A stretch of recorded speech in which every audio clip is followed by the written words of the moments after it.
All right, guys. Hey, thanks for joining me today. Welcome back to the Regenerative Ag Network. So, how are we not going to lose $250,000 this year on the farm? Diversity.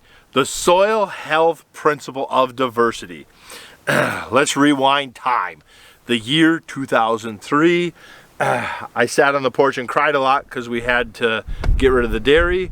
Milk was $9 a hundred, and so I went to the field, and it's like, well, I am now going to be a corn and soybean guy, so I need to pick up acres so I can buy equipment, so I can get more acres, so I can build a grain system, so I can get more acres, so I can buy more equipment.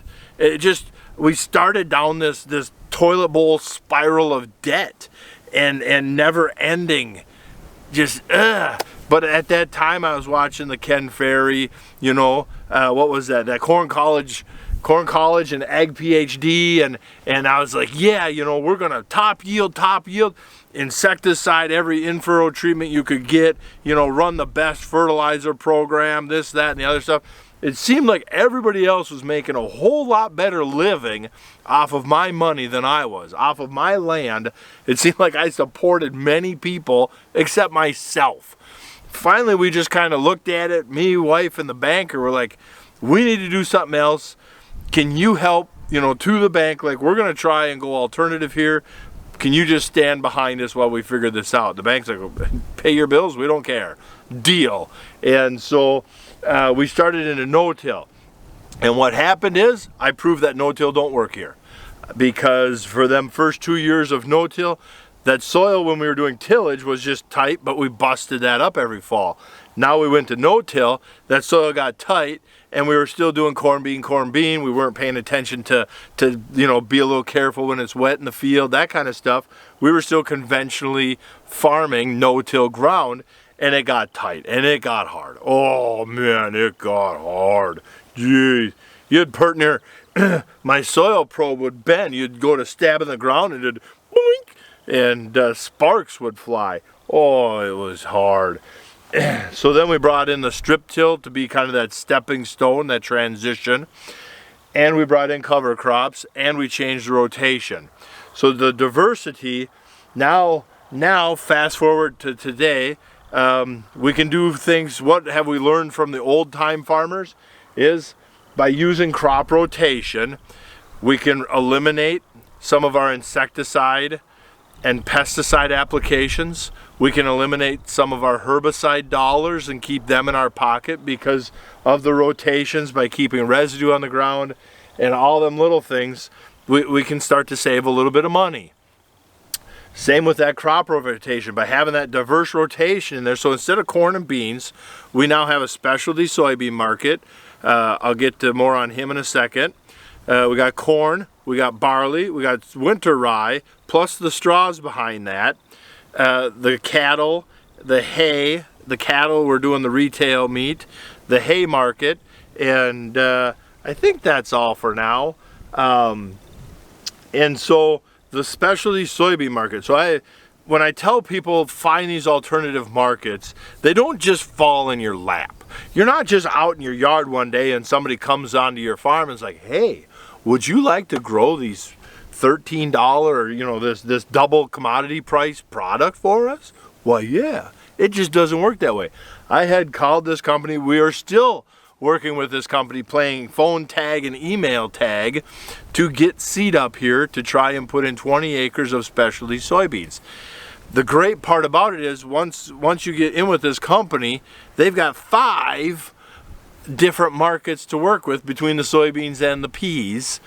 And so how awesome, you just now open up 5 new markets to work with to grow a soybean that costs the same on the seed side as going to your regular seed dealer. You're going to use the same program you do, so I'm going to put down a pre, I'm going to use covers as my post, and if I have to come in with a little bit of rescue, then I come in with a little herbicide rescue until I get better at the system. But the potential for it is there to do it that way. So doing soybeans like I normally would do soybeans, except instead of sending my money to China Cargill to get deported or wherever they're going to send it, it's a Minnesota, Iowa, Wisconsin company. So my money stays local and it goes to other local markets that then sell product worldwide. But the money is coming into my region. But how awesome is it that there's 5 new markets right there that I can work with that are vastly higher. You know, it's quite a premium over the conventional market price. So why would you not do that? So that was pretty cool. The retail beef, that's just that. I have to buy steers from neighbors and then tell the customers these are not our steers, but we're going to process them and sell them to keep growing. And so that's awesome. We're starting to sell more stuff to other farmers off the farm as well. So that helps a lot. We're selling so much more retail off the farm. And this, that market, that soybean market, they didn't just come in and like, hey, you know, it took a couple months, and like I said, we're still trying to work with them. So it's hard sometimes to establish a new market. It might take a year or two before you can get established on a new market. But then with the fertility side, we're following legumes with our corn crop because that's how we take advantage of the nitrogen credits the most, and that's how we reduce our fertility input. We're using clovers and other legumes and other grasses that can bring up sulfur from the soil. They can deep-rooted plants that can bring P and K back up into the soil, up onto our top usable layer. Some clover and earthworms help with calcium in the soil. I just learned that. That was pretty interesting. Northern Wisconsin, Brad, he actually experienced it by seeding his farm down to clover and earthworms, or the earthworms came, and he ran a lot less lime than what the co-ops had told him he's going to need to do, because the soil health fixed the pH. And we're also rotating pasture through the farm as another crop. So the cattle are actually on land, and that is a rotation through the farm. Why? Because we can put in corn behind the cattle and produce corn very cheap. If you want to be a factory farmer, that's what we are. We mass produce a product. That is, by definition, is a factory. Lowest cost producer wins. So right now, cash price corn for around here is like $2.60 something. Well, if your cost of operation is $3, how long can you go?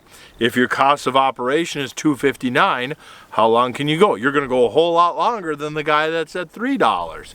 And so if we can follow cattle with corn and have $1.40, $1.80, $2 cost corn, fine by me. I can grow a lot of corn for that. You know, you can make money on even the poorest of markets.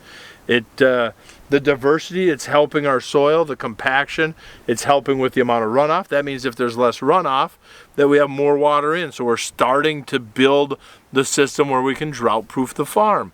It's my money. Let's just be honest here. This is my money, and the soil diversity is how we're going to do it so I can keep my money.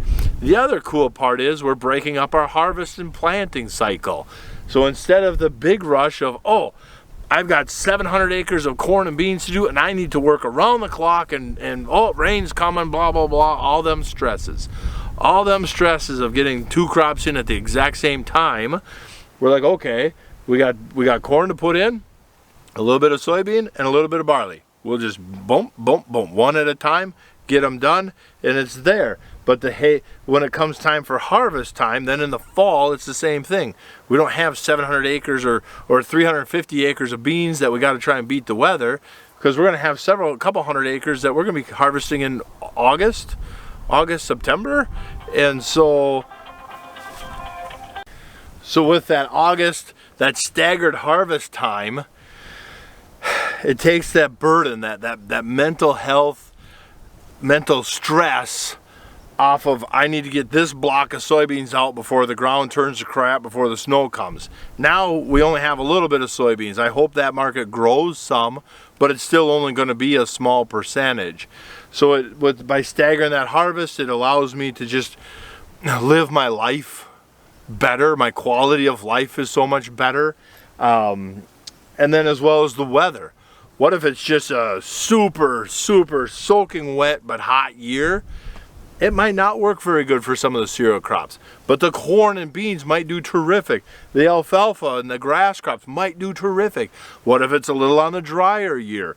The cereal crops might do really well. The corn and beans might kind of suffer. What if it's just a nice average year and everything does just averagely well?